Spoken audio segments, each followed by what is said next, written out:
जय श्री राधे कृष्णा। जय श्री हरि विष्णु। वट सावित्री व्रत में वट यानी बरगद के वृक्ष के साथ साथ सत्यवान सावित्री और यमराज की पूजा की जाती है। माना जाता है कि वट वृक्ष में ब्रह्मा, विष्णु और महेश तीनों देव वास करते हैं। अतः वट वृक्ष के समक्ष बैठकर पूजा करने से सभी मनोकामनाएं पूर्ण होती हैं। वट सावित्री व्रत के दिन सुहागन स्त्रियों को प्रातः काल उठकर स्नान करना चाहिए।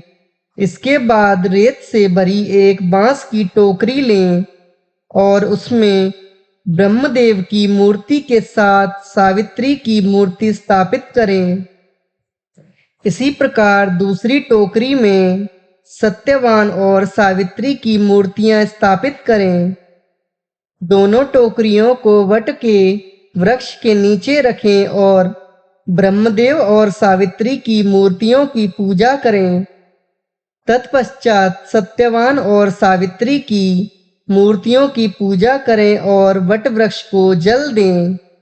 वट वृक्ष की पूजा हेतु जल, फूल, रोली, मौली, कच्चा सूत, भीगा चना, गुड़ इत्यादि चढ़ाएं और जल अभिषेक करें। वट वृक्ष के तने के चारों ओर कच्चा धागा लपेटकर 3 बार परिक्रमा करें। इसके बाद स्त्रियों को वट सावित्री व्रत की कथा सुननी चाहिए।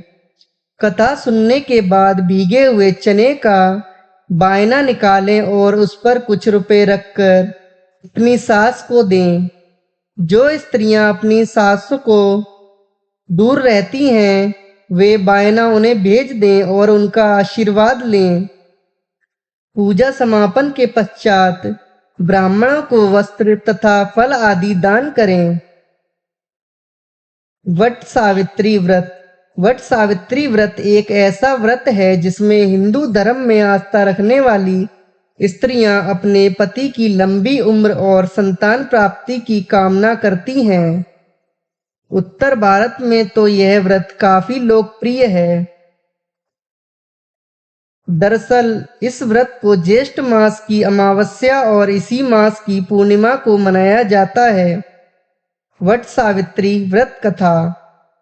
वट सावित्री व्रत की यह कथा सत्यवान सावित्री के नाम से उत्तर भारत में विशेष रूप से प्रचलित है। कथा के अनुसार एक समय की बात है कि मध्य प्रदेश में अश्वपति नाम के धर्मात्मा राजा का राज था। उसकी कोई भी संतान नहीं थी। राजा ने संतान हेतु यज्ञ करवाया। कुछ समय बाद उन्हें एक कन्या की प्राप्ति हुई जिसका नाम उन्होंने सावित्री रखा। विवाह योग्य होने पर सावित्री के लिए युमत्सेन के पुत्र सत्यवान को पति रूप में वरण किया। सत्यवान वैसे तो राजा का पुत्र था, लेकिन उनका राजपाट छिन गया था और अब बहुत ही दरिद्रता का जीवन जी रहे थे। उसके माता पिता की भी आंखों की रोशनी चली गई थी।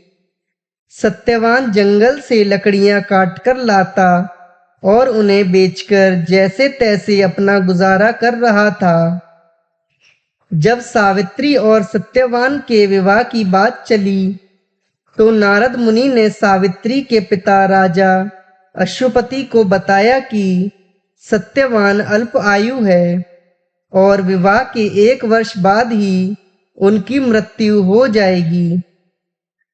हालांकि राजा अश्वपति सत्यवान की गरीबी को देखकर पहले ही चिंतित थे और सावित्री को समझाने की कोशिश में लगे थे। नारद की बात ने उन्हें और चिंता में डाल दिया, लेकिन सावित्री ने एक न सुनी और अपने निर्णय पर अडिग रही। अतः सावित्री और सत्यवान का विवाह हो गया। सावित्री सास, ससुर और पति की सेवा में लगी रही। नारद मुनि ने सत्यवान की मृत्यु का जो दिन बताया था, उसी दिन सावित्री भी सत्यवान के साथ वन को चली गई। वन में सत्यवान लकड़ी काटने के लिए जैसे ही पेड़ पर चढ़ने लगा, उसके सर में असहनीय पीड़ा होने लगी और वह सावित्री की गोद में सिर रखकर लेट गया। कुछ देर बाद उनके समक्ष अनेक दूतों के साथ स्वयं यमराज खड़े हुए थे। जब यमराज सत्यवान के जीवात्मा को लेकर दक्षिण दिशा की ओर चलने लगे, पतिव्रता सावित्री भी उनके पीछे चलने लगी। आगे जाकर यमराज ने सावित्री से कहा, हे पतिव्रता नारी, जहां तक मनुष्य साथ दे सकता है, तुमने अपने पति का साथ दे दिया, अब तुम लौट जाओ। इस पर सावित्री ने कहा, जहां तक मेरे पति जाएंगे वहां तक मुझे जाना चाहिए, यही सनातन सत्य है। यमराज सावित्री की वाणी सुनकर प्रसन्न और उसे वर मांगने को कहा। सावित्री ने कहा, मेरे सास ससुर अंधे हैं, उन्हें नेत्र ज्योति दें। यमराज ने तथास्तु कहकर उसे लौट जाने को कहा और आगे बढ़ने लगे, किंतु सावित्री यम के पीछे ही चलती रही। यमराज ने प्रसन्न होकर पुनः वर मांगने को कहा। सावित्री ने वर मांगा, मेरे ससुर को खोया हुआ राज्य उन्हें वापस मिल जाए। यमराज ने तथास्तु कहकर पुनः उसे लौट जाने को कहा, परंतु सावित्री अपनी बात पर अटल रही और वापस नहीं गई।